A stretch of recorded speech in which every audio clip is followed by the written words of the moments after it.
दोस्तों, अगर आप अपनी लाइफ में कुछ नया सीखना चाहते हैं तो इस चैनल को सब्सक्राइब जरूर करिएगा। रविवार के दिन गाय को खिला दें रोटी के साथ, ये एक चीज गरीबी भूल जाएगी आपके घर का रास्ता। दोस्तों, हमारे शास्त्रों में क्या होता है, गाय को माता के रूप में हम पूजते हैं, पर आज के समय में ऐसा बहुत कम देखने को मिलता है। आज की जो यंग जनरेशन है, जो युवा पीढ़ी है, इस बात पर ध्यान नहीं देती और ज्यादातर इन बातों को अंधविश्वास बना करके इग्नोर कर देती है। पर आपको हम बता दें कि आज का युवा वर्ग जो गाय के सिवा कुत्तों को पालना ज्यादा पसंद करते हैं, उन सभी को एक छोटी सी बात आज हम बताते हैं कि अगर आपके घर पर गाय है, आपके अंदर गाय के प्रति भक्ति है, श्रद्धा है, या गौ माता के प्रति श्रद्धा है, तो वो आपके घर से बहुत सारी नेगेटिव एनर्जी को दूर करने की शक्ति रखती है। भगवान श्री कृष्ण ने भी इंद्र पूजा को बंद करवाकर गौ माता की पूजा प्रारंभ करवाई थी, क्योंकि गाय को प्रत्यक्ष देवता मानते हैं। गाय का दूध हो या गाय का गोबर हो, गोमूत्र हो, घी हो, सभी में बहुत सारे औषधि गुण पाए जाते हैं और जो भी व्यक्ति इनका उपयोग करता है वो कई तरह से बीमारियों से बचा रहता है। जिस घर में गाय रखी जाती है वहां कभी भी वास्तु दोष उत्पन्न नहीं होता, घर में सुख शांति का वास होता है और पुराणों के अनुसार गौ में सभी देवी देवताओं का वास होता है। गाय को कभी भी सताना नहीं चाहिए, उनको झाड़ू आदि से मारना नहीं चाहिए। उनकी हत्या करना या नरक के द्वार के बराबर माना जाता है। माना जाता है कि मनुष्य को अनेक जन्मों के दुख से छुटकारा गौ माता ही दिलाती हैं। अगर आप उन्हें कष्ट पहुंचाते तो अनेक जन्मों तक दुख भोगने पड़ते हैं। अगर हम साइंस की माने तो वैज्ञानिक भी कहते हैं कि गाय एकमात्र ऐसा प्राणी है जो ऑक्सीजन ग्रहण करता है और ऑक्सीजन छोड़ता है, जबकि मनुष्य सहित सभी प्राणी ऑक्सीजन लेते हैं और कार्बन डाइऑक्साइड छोड़ते हैं।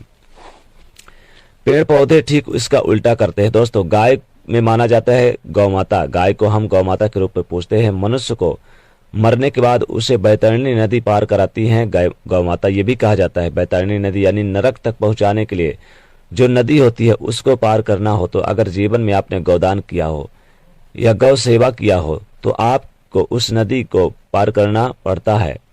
भारत में तो गौ माता को हम देवी का दर्जा देते हैं और दीपावली के दूसरे दिन गोवर्धन पूजन के अवसर पर भी गौ माता का विशेष पूजा होता है। उनको मोरपंख आदि से श्रृंगार किया जाता है। अथर्ववेद में बताया गया कि गाय समृद्धि का मुख्य स्रोत है। समृद्धि के साथ साथ धन के देने वाली भी माता माना जाता है। धन देने वाली माता धन का स्रोत है। गाय को जननी कहा गया है। गाय के दूध से बहुत तरह के उत्पादन बनाए जाते हैं। गोबर से ईंधन और खाद्य मिलता है। इनकी मूत्र से दवाई और उर्वरक बनते हैं। इसलिए सिर्फ पूजनी ही नहीं है बल्कि ये दूध भी देती हैं, बल्कि इनके होने से हमारी सामाजिक पूर्ति भी होती है। दोस्तों, आगे बढ़ने से पहले आपसे रिक्वेस्ट करते हैं वीडियो को लाइक करके ज्यादा से ज्यादा शेयर कर दें। दोस्तों, 84 लाख योनियों में सफर करके आप अंतिम योनि के रूप में गौ के रूप में धरती पर जन्म लेते हैं, गाय के माता के रूप में। तो लाखों योनिया को जो पड़ाव है जहां आत्मविश्वास विश्राम करके आगे की यात्रा शुरू करते हैं। दोस्तों, गाय का कोई भी अपशुगन नहीं होता। जिस भूभाग पर मकान पर बनाना हो वहां पर अगर आप 15 दिन के लिए गाय का बछड़ा बांध दे गाय सहित तो वो जगह पवित्र हो जाता है। भूभाग में बहुत सारी आश्चर्य शक्तियों का नाश हो जाता है, क्योंकि गाय में सकारात्मक ऊर्जा का भंडार भरा रहता है। गाय का मार्ग रोकना, अगर कहीं से भी गाय मार्ग रोक दे तो काफी अच्छा माना जाता है, यानी आपका कार्य वो होकर ही रहेगा। बछड़े का दर्शन हो जाए एक साथ गाय और बछड़े का कहीं यात्रा करते समय तो आपकी यात्राएं सफल होंगी, सफलता मिलेगी। और अगर आपके घर के आसपास गौ माता घूम रही हो तो इसका मतलब है कि आपके घर से सारी संकटें आपके दूर होने वाले हैं। समृद्धि पूर्वक जीवन में सुख मिलेगा। गाय के समीप अगर आप जाते हैं और सकारात्मक रोग, कफ, खांसी, सर्दी, जुकाम आदि का आना बंद हो जाता है या इनके लिए विशेष रूप से कम हो जाते हैं। अगर आप गाय की अचानक गाय आपके पूंछ मार दे तो बहुत ही शुभ संकेत माना जाता है। और काली चितकबरी गाय का ऐसा करना तो और भी ज्यादा माना जाता है। पंचगव्य जो होते हैं वो कई रोगों में लाभ देते हैं गाय के। पंचगव्य क्या होता है? गाय से दूध, दही, बन, मूत्र और गोबर, इन सभी चीजों को शरीर के रोग निरोधक क्षमता को बढ़ाकर रोगों को दूर करने वाला माना जाता है। दोस्तों, आज के समय में लोग गौ माता की पूजा करने के बजाय, उनका सही उपयोग करने के बजाय उनको अपमानित करना ज्यादा पसंद करते हैं। दोस्तों, इसलिए बिल्कुल भी गाय को अगर आप रविवार के दिन रोटी देने के साथ साथ अगर उन्हें विशेष वस्तुएं और भी खिला दें तो लाभ होता है। रोटी तो रविवार के दिन आप खिलाते ही होंगे। रोटी के साथ साथ आप रोटी में गुड़ और काला तिल डाल के अगर आप खिलाएं तो विशेष लाभ होता है। सुख समृद्धि की प्राप्ति होती है, जीवन में यश मान की प्राप्ति होती है।